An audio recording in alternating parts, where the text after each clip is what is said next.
Good morning, sir.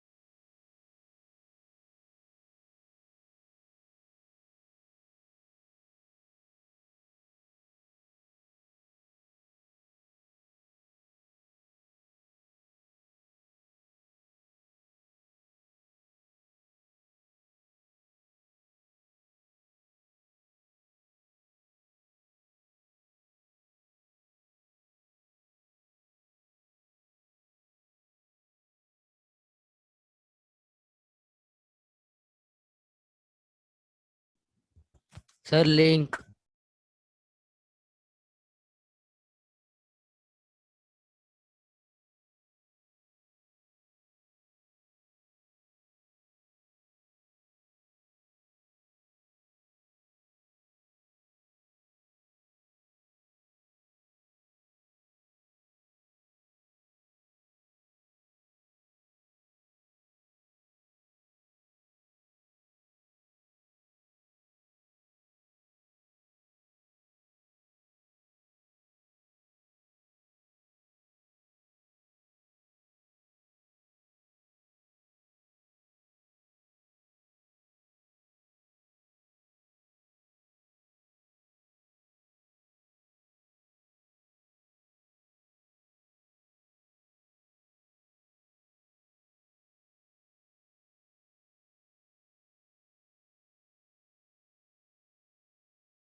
Good morning, sir.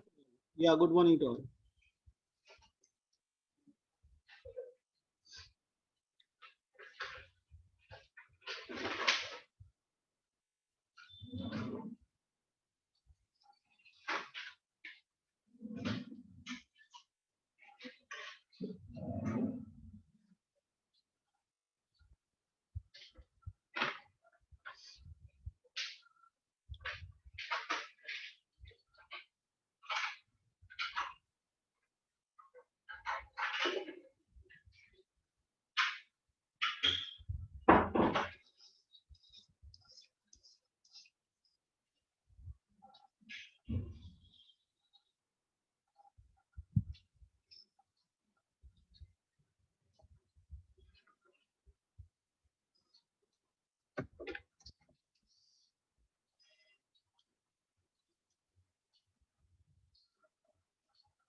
Okay, good morning to all. बेटा format prepare किया सबने?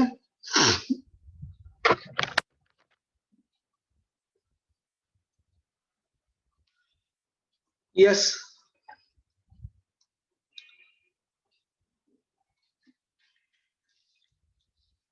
See, E, F, and G are partners sharing profit loss in the ratio of 4:3:3. E retires on 31st/3/2017. Balance sheet of their firm on that was as under. ठीक है। Balance sheet तो normal है, उसमें कुछ अलग नहीं है। इसमें भी अगेन सिर्फ एक एडजस्टमेंट जो कैपिटल का है वो ही अलग है, बाकी पूरा क्वेश्चन ऑलमोस्ट सेम है जो अभी तक हमने सम सॉल्व किए वैसे। देखो फर्स्ट तो गुडविल का एडजस्टमेंट है तो उसमें टिक नहीं करो। फिर सेकंड लैंड बिल्डिंग और फर्नीचर, तो ठीक है, लैंड बिल्डिंग पे टिक करो और furniture. Stock is over valued by 10%, तो स्टॉक पे टिक करो। 5,000 to be paid to E immediately and balance to be transferred to his loan account. Okay ये बाद में करवाता हूं बेटा क्योंकि ये कैपिटल का एडजस्टमेंट है। F and G will bring necessary cash in equal proportion in such a manner that E is to be paid his dues fully and 2,000 remain as working capital. अब सी यहां पर है ना, ये क्वेश्चन में एक करेक्शन है। क्या करेक्शन है वो मैं बाद में लास्ट में समझाता हूं। जैसे देखो इसमें ऐसा लिखा है E immediately, मतलब 5,000 to be paid to E immediately and balance to be transferred to his loan account। यहां पर ऐसा लिखा हुआ है कि E जो पार्टनर रिटायर होगा उसका जो ड्यू अमाउंट होगा उसमें से 5,000 पे कर देना है और बाकी का लोन रखना है। और लास्ट एडजस्टमेंट में क्या लिखा हुआ है देखो, E is to be paid his dues fully। मतलब एक एडजस्टमेंट में ऐसा लिखा है कि कैश और लोन रखना है और नेक्स्ट एडजस्टमेंट में ऐसा लिखा है कि पूरा उसको कैश दे देना है। तो ये एक प्रॉब्लम है, तो मैं आगे आपको करेक्शन करवाता हूं, सो डोंट वरी। आप लोग भले अकाउंट्स ट्रांसफर करना स्टार्ट करो।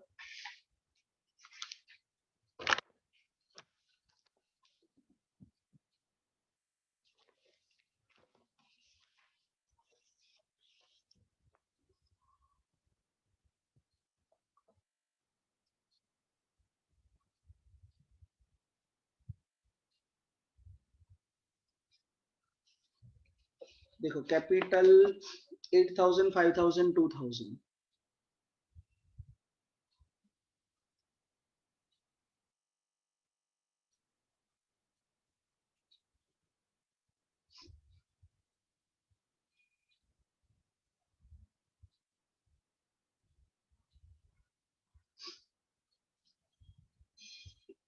जनरल रिजर्व क्या रेशो दिया हुआ है बेटा, चेक करो। 4:3:3. तो करो 800 600 800 600 600. 800 600 और 600 creditors.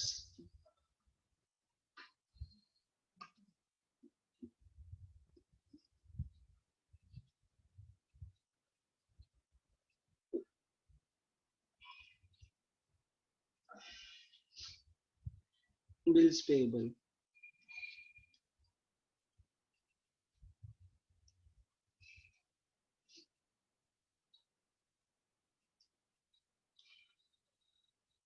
Okay.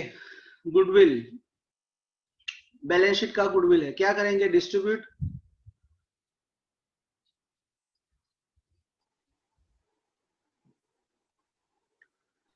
One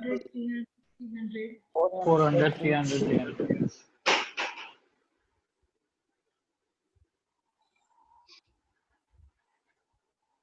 old ratio में डिस्ट्रीब्यूट। अब next land and building,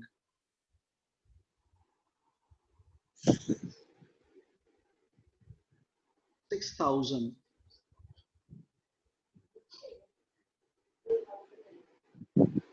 Riya, shall I remove you?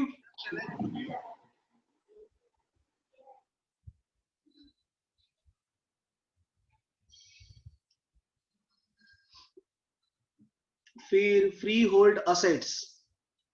देखो ये फ्री होल्ड असेट्स क्या होता है, मैंने आपको कभी समझाया है 11th में?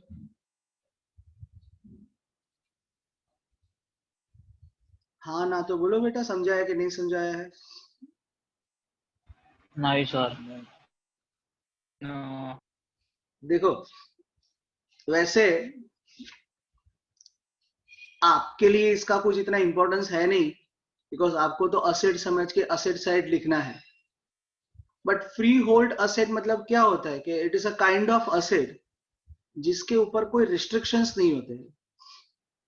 जैसे आपका घर है तो आप जब चाहो तब बेच सकते हो, आपको कोई बोलने वाला नहीं है। लेकिन बहुत सारे लोगों के घर ऐसे होते हैं जो वो जब चाहे तब नहीं बेच सकते। जैसे फॉर एग्जांपल ये गवर्नमेंट जो स्लम क्वार्टर्स बनाते हैं, अब आप में से किसी एक को स्लम क्वार्टर दे दिया, क्योंकि पढ़ाई लिखाई की नहीं होगी तो वही करना पड़ेगा, तो वो स्लम क्वार्टर्स आपको रहने के लिए दिया है। अब आप में से कोई होशियार ऐसा सोचे कि ये स्लम क्वार्टर गवर्नमेंट ने दिया है कि चलो वो बेच देते हैं, तो ऐसे आप बेच नहीं सकते, क्योंकि आपको बेचने के लिए नहीं दिया हुआ, आपको रहने के लिए दिया हुआ है।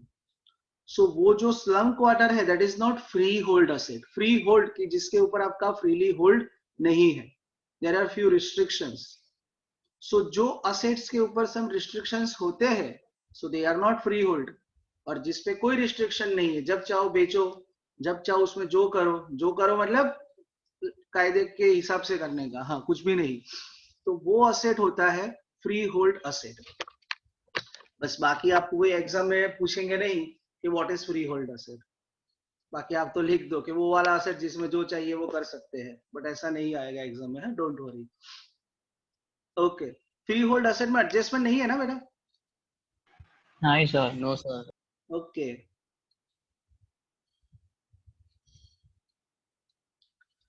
फिर फर्नीचर,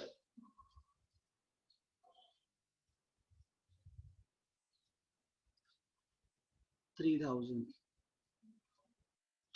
स्टॉक,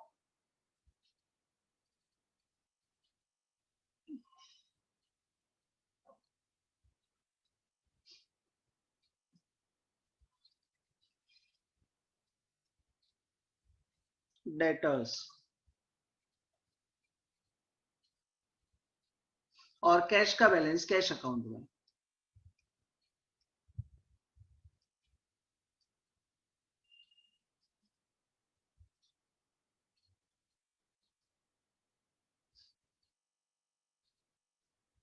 ओके, यहां तक किसी को कोई doubt? No sir. No, No. sir. No, sir. Okay, तो फर्स्ट एडजस्टमेंट गुडविल का। अब मुझे ये बताओ, पूरा क्वेश्चन पढ़ लो and then answer me, should we find gain ratio और नॉट? गेन रेशियो फाइंड करना है कि नहीं करना है? Answer me. नहीं करना। नहीं करना। नहीं करना सर। Right.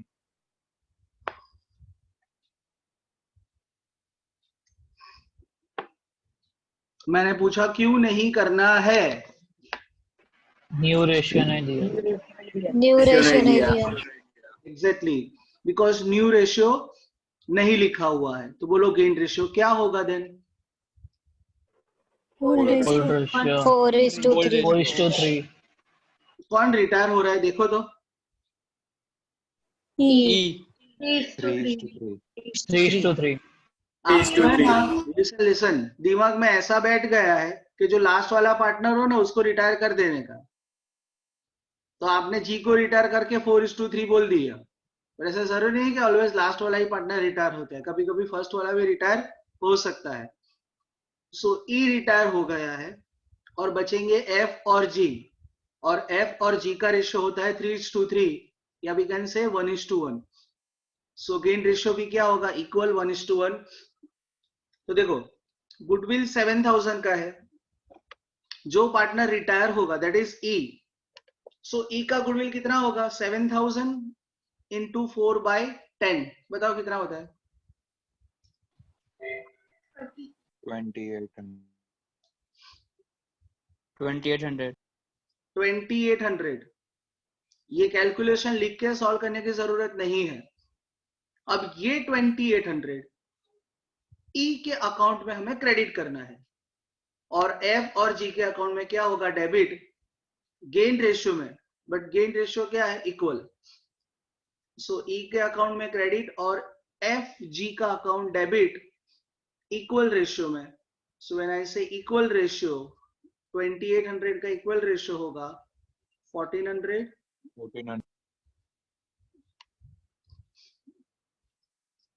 और यहां पर आएगा इज कैपिटल अकाउंट, और ई की क्रेडिट साइड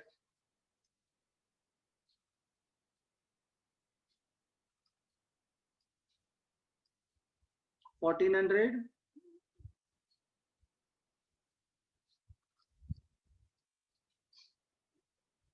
एक होगा एफ्स capital account,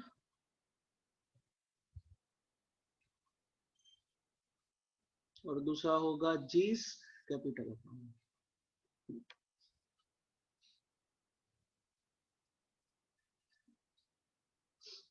Is it clear to all? Yes, sir. Yes, sir. Yes, sir. Okay. तो पहला खत्म। Value of land building 7000 and furniture 2000। तो ये तो सिंपल है, लैंड बिल्डिंग का वैल्यू 7000 और फर्नीचर 2000। अब 6000 की जगह 7000 हो गया, तो मैं क्या करूंगा, इंक्रीज।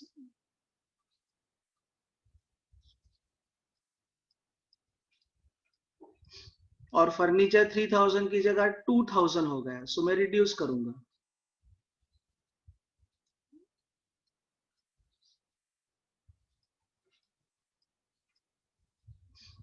अब लैंड बिल्डिंग क्रेडिट साइड और फर्नीचर डेबिट साइड।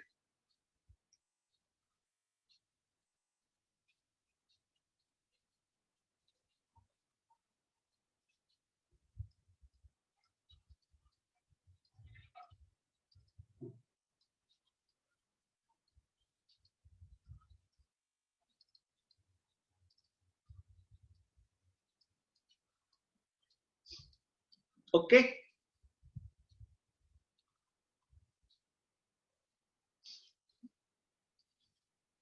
अब ये जो थर्ड वाला एडजस्टमेंट है ना, stock is over valued by 10%। बहुत सारे स्टूडेंट्स इसमें गलत ही कैलकुलेशन करते हैं। क्यों, मैं समझाता हूं। ये ओवर वैल्यूड का मतलब क्या होता है, आंसर में। ज्यादा होगा। ज्यादा हो गया। ज्यादा हो गया। ज्यादा हो गया है या ज्यादा हमको करना है? ज्यादा हो गया है। हो गया है। हो गया है। वैल्यू 10% मोर है। वैल्यू 10% मोर है, मतलब हमको, मुझे आंसर दो, स्टॉक में से कुछ माइनस करना है कि प्लस करना है? माइनस करना है। माइनस करना है। माइनस। माइनस करना है ऐसा बोले, और कोई प्लस करना है ऐसा भी बोला। प्लस करना है ऐसा कौन बोला बेटा? मैं सर, मैं कृणाल। कुणाल, क्यों बेटा आप ऐसा बोल रहे हो कि प्लस करना है? Sir, stock is over valued by 10%, मतलब 10% उसकी वैल्यू ज्यादा है। Okay, over valued. बेटा आपको पास्ट टेंस का नॉलेज है? Past tense, future tense, present tense. Yes sir. Over valued, ये जो ओवर वैल्यूड वर्ड है वो पास्ट टेंस है, प्रेजेंट टेंस है कि फ्यूचर टेंस है? Past tense. पास्ट टेंस है ना बेटा। देखो, भूतकाल का नॉलेज होना चाहिए तो ही आपका भविष्य काल सुधरेगा, और उसके लिए आपको sir. वर्तमान काल में जो मैं सीखा हूं वो सीखना पड़ेगा। ये सारे कालों का नॉलेज है। Stock is over valued by 10% का मतलब होता है स्टॉक का वैल्यू आपने ज्यादा कर दिया है नहीं, उसका वैल्यू है कम, बट आपने उसको वैल्यू ज्यादा कर दिया है। सो आपको स्टॉक में कुछ प्लस नहीं करना है, बिकॉज आपने ज्यादा कर दिया है, तो आपने जितना वैल्यू उसका ज्यादा कर दिया है उतना आपको माइनस करना है। अब ये जो 6600 स्टॉक का वैल्यू आपको दिख रहा है, इज इट ओरिजिनल वैल्यू और over valued value? Over valued over value Overvalue. Okay, देखो दो चीज है अपने पास स्टॉक की, एक उसका ओरिजिनल वैल्यू होगा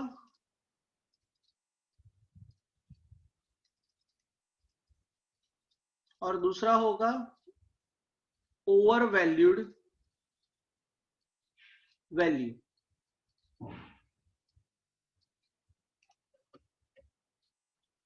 Okay, my question is that this 6600 is it original value or overvalued value? Again, answer me. Over over valued value Overvalue. Very good. अब मेरा next question, stock is overvalued by 10%। स्टॉक का value आपने जो original value है उसका 10% ज्यादा लिख दिया है। सो वो जो 10% है वो किसका गिनने का, ओरिजिनल का कि ओवरवैल्यूड का? ओरिजिनल का Original. एग्जैक्टली 10% मुझे किसका गिनना पड़ेगा, ओरिजिनल का। सी ये सेम वैसा एडजस्टमेंट है या सर वो 100 + 10 वाला है। यस एग्जैक्टली बेटा, 100 + 10 वाला। इससे पहले भी हमने वो जब स्टॉक को कॉस्ट प्राइस पे कैलकुलेट किया था उसमें जैसा कैलकुलेशन था सेम वैसा ही है। बेटा एक मिनट, मेरा फोन है। हेलो,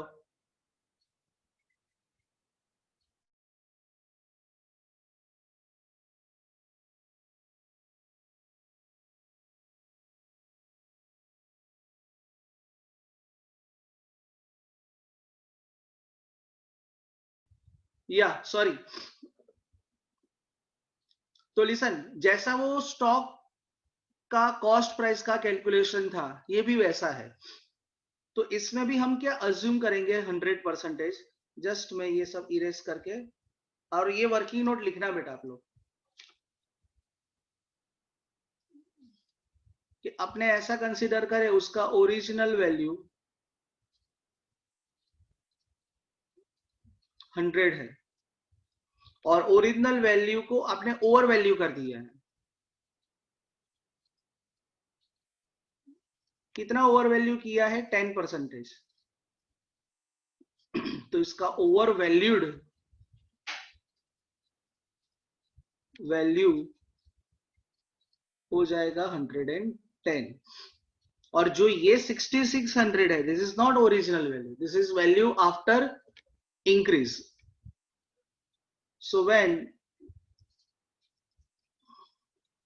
अब इसमें ओवर वैल्यू लिखता हूं, ओवर वैल्यूड और यहां पर ओरिजिनल। तो जब ओवर वैल्यू वाला वैल्यू 110 है तो ओरिजिनल 100 है। सो व्हेन ओवर वैल्यू वाला वैल्यू 6600 है, सो ओरिजिनल क्या होगा?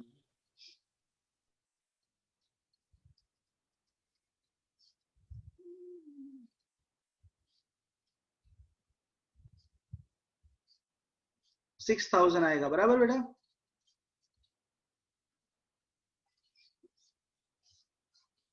लिख दो इतना कैलकुलेशन, फिर मैं एडजस्टमेंट के इफेक्ट्स बताता हूं।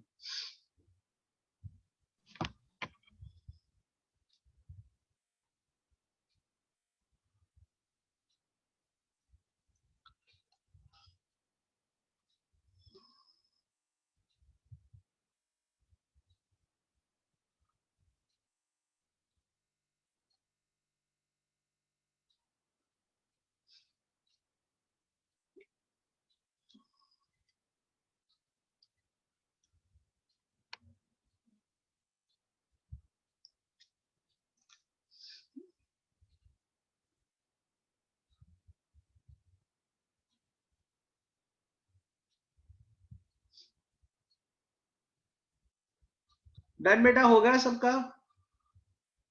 Yes sir. Yes, sir.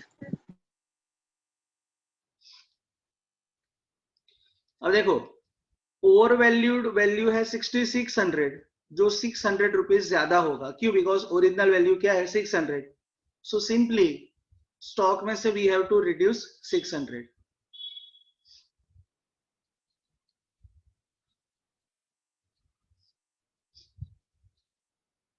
और हमने वैल्यू रिड्यूस किया तो प्रॉफिट एंड लॉस का सॉरी रिवैल्यूएशन अकाउंट की डेबिट साइड।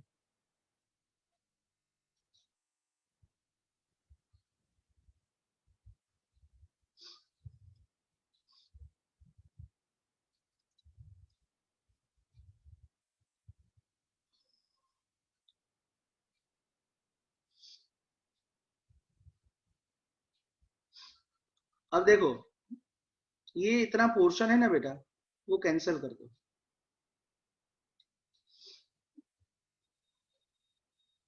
ये गलती से लिख दिया है क्योंकि ये अलग कंडीशन है और जो फोर्थ एडजस्टमेंट में दिया हुआ है वो भी अलग कंडीशन है।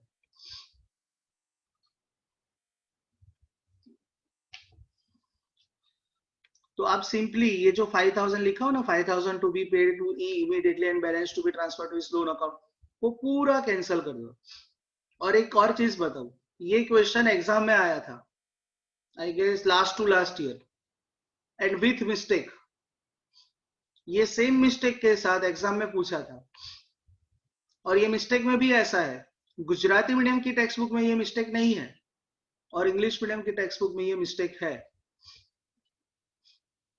तो ध्यान रखना, वैसे तो एक बार आ गया तो दूसरी बार नहीं आता, बट गॉड नोस आ भी सकता है। ये इतना पोर्शन कैंसिल कर देना। क्यों कैंसिल करना वो भी आपको पता चलेगा। ये एडजस्टमेंट में ऐसा लिखा हुआ है कि उसको 5000 कैश देना है और बैलेंस अमाउंट लोन रखना है, जबकि फोर्थ एडजस्टमेंट में ऐसा लिखा है E is to be paid his dues fully. Dues fully का मतलब क्या होता है, उसको पूरा उसका ड्यू अमाउंट कैश में देना है। तो ये दो चीज कॉन्ट्राडिक्टरी है, समझ रहे हो ना बेटा मैं जो समझा रहा हूं, कॉन्ट्राडिक्टरी। Yes sir. सो वो वाला पोर्शन बेटा ये कैंसिल कर देना, ठीक है, तो कोई कंफ्यूजन नहीं होगा। Now moving to next adjustment. अब देखो मैंने आपको वो कैपिटल के कैलकुलेशन में ऐसा समझाया था कि अगर पार्टनर रिटायर हो जाता है और उसका ड्यू अमाउंट उसे हमें कैश में देना है, उसका ड्यू अमाउंट हमें कैसे देना है, उसको कैश में, और कैश है नहीं तो वो कैश कौन लेकर आता है, जो पार्टनर्स बच गए वो लेकर आता है। कौन कितना कैश लाएगा उसके लिए दो चीज हो सकती है, या तो लिखा होगा कि कौन कितना कैश लाएगा, और अगर वो नहीं लिखा हो तो ये लिखा होगा कि कौन कितना कैपिटल मेंटेन करेगा।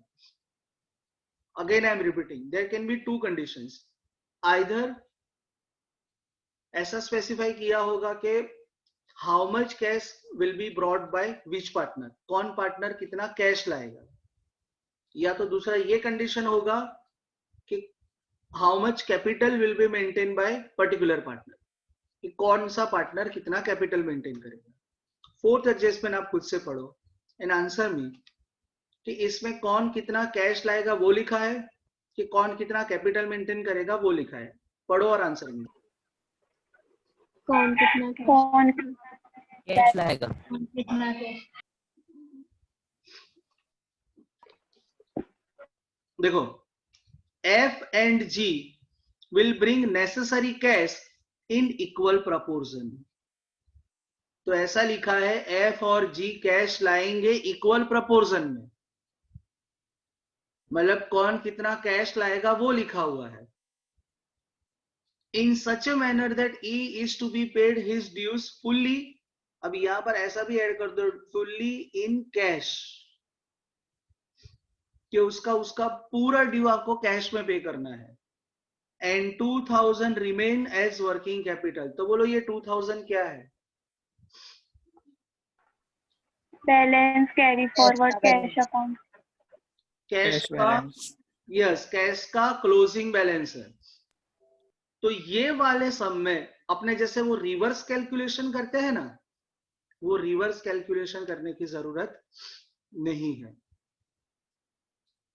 ये वाले क्वेश्चन में आप रिवर्स कैलकुलेशन जो करते हो वो रिवर्स कैलकुलेशन, और आपसे होगा भी नहीं रिवर्स कैलकुलेशन। क्यों नहीं होगा वो बताता हूं। आप रिवर्स कैलकुलेशन में क्या करते हो, टोटल कैपिटल फाइंड कर लेते हो और फिर वो टोटल कैपिटल को new profit and loss ratio में डिस्ट्रीब्यूट कर देते हो। बट यहाँ पर आप ऐसा नहीं कर सकते, यहाँ पर थोड़ी लिखा है कि कैपिटल को new profit and loss ratio में डिस्ट्रीब्यूट करना है।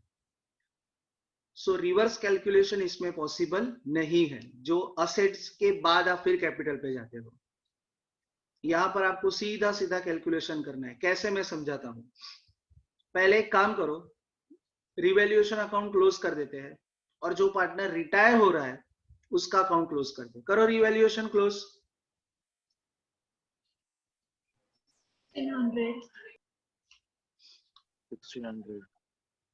1600 बराबर, और डेबिट साइड का टोटल ज्यादा है तो ये होगा रिवैल्यूएशन का लॉस 600।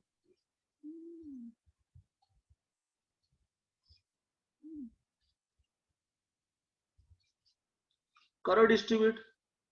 240, 180, 180. 180 240, 180, 180।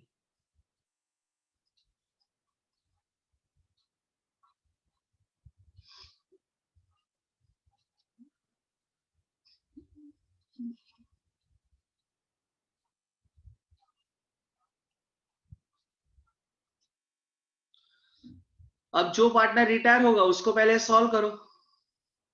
तो देखो ई रिटायर हो रहा है, करो तो ई का क्रेडिट साइड का टोटल 11600 और डिफरेंस फाइंड करो 10960। बोलो क्या करना है ये डिफरेंस का, लोन या कैश? कैश। सो 10960 उसको कैश पे करना है, तो कैश अकाउंट की क्रेडिट साइड लिख दो, फिर मैं वहां ट्रांसफर करता हूं।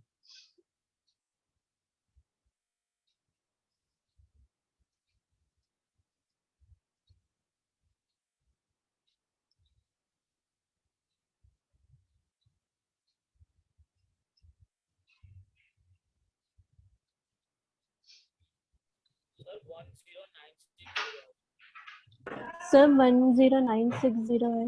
अरे सॉरी, एक मिनट है बेटा।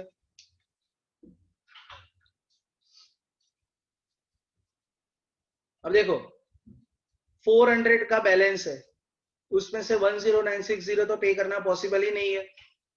सो डेफिनेटली कुछ ना कुछ कैश लाना पड़ेगा। अब बोलो कैश का क्लोजिंग बैलेंस कितना रखना है, लिखा हुआ है आंसर में 2000।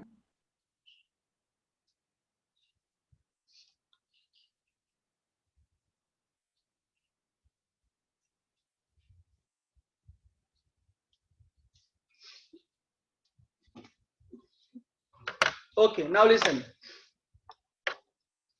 अब वो एडजस्टमेंट में वापस पढ़ता हूं और समझाता हूं।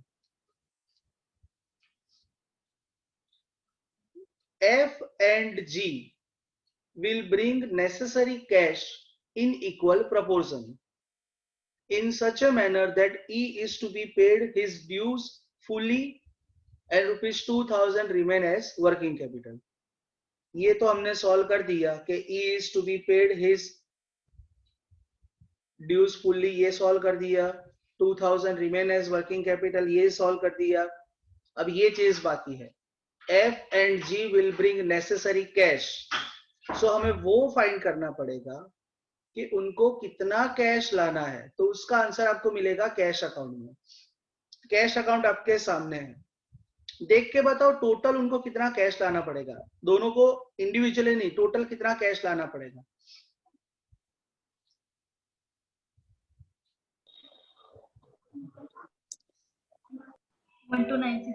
देखो 12960 है और उसमें से ये 12560 एग्जैक्टली। देखो जिसको ना पता चला हो, देखो बेटा क्रेडिट साइड का टोटल 12960 है, मतलब उनको टोटल 12960 लाना पड़ेगा।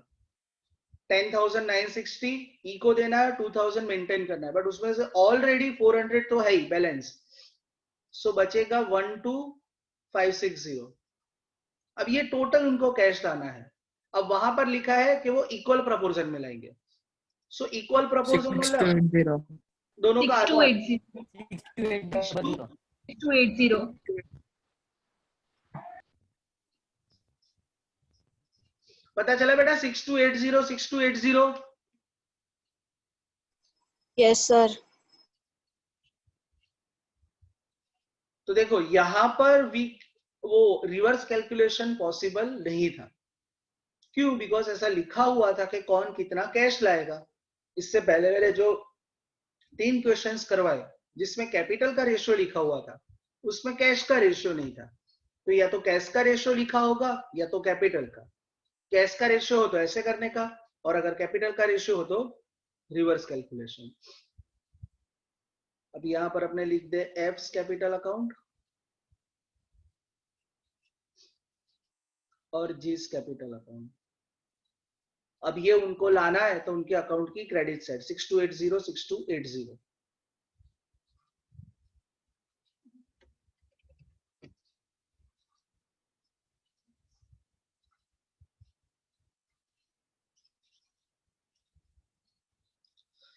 इसमें कोई डाउट बेटा किसी को हो तो पूछ लो, तो मैं फिर से समझा दूं।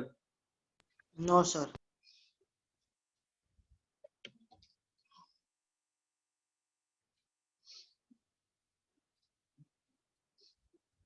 अभी क्लोज कर दो, पहले एफ को क्लोज करो।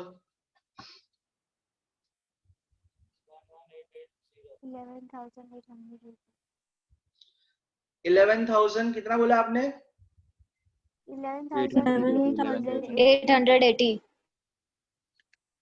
ओके, और डिफरेंस? 10,000 10,000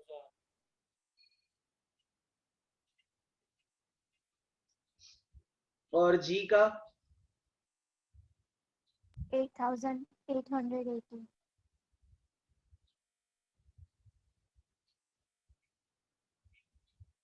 880 ना?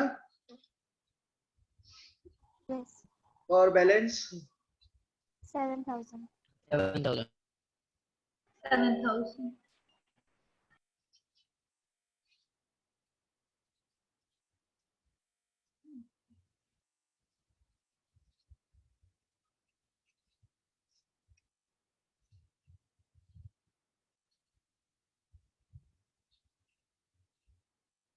बेटा वो कैश का बैलेंस लिखना नहीं भूलना। हाँ,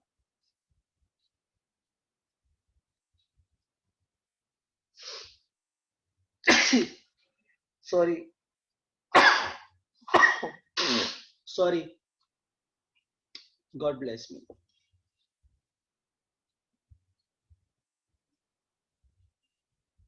करो टोटल बैलेंस शीट का। 27,000।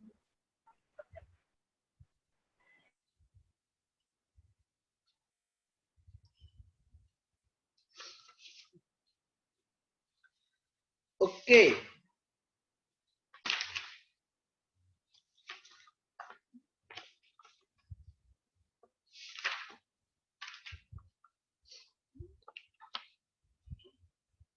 अब सुनो बेटा, आपको वो एक क्वेश्चन में डाउट था ना, तो कल जब मेरा सेशन होगा ना, वो कौन सा मैंने आपको होमवर्क में दिया था जिसमें डाउट था आपको बेटा? मैंने बोला था फिर मैं करवाऊंगा पूरा। Question 999 question 9 okay, question 9। तो आप लोग एक काम करना, सिर्फ एडजस्टमेंट सॉल्व नहीं करना, लेकिन एटलीस्ट वो सारे अकाउंट्स तो लिख के रखना।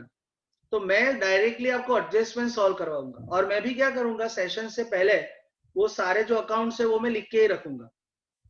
तो मुझे सिर्फ एडजस्टमेंट सॉल्व करवाने ही बाकी रहेंगे। तो ऑलमोस्ट 10 to 15 मिनट्स में पूरा सम सॉल्व हो जाएगा, और फिर दूसरा क्वेश्चन भी हम कर पाएंगे, राइट? वैसे तो Yes, sir. आपने ऑलरेडी सॉल्व Yes, sir. किया हुआ ही है, तो आई डोंट थिंक आपको जरूरत है, क्योंकि मैंने आपको होमवर्क में दिया था। तो अगर एडजस्टमेंट जो नहीं आए वो बाकी रखो, वो मैं पूरे सॉल्व करा दूंगा। Okay? yes sir yes sir. yes sir हाँ बोलो बेटा, किसी को कोई कुछ पूछना है?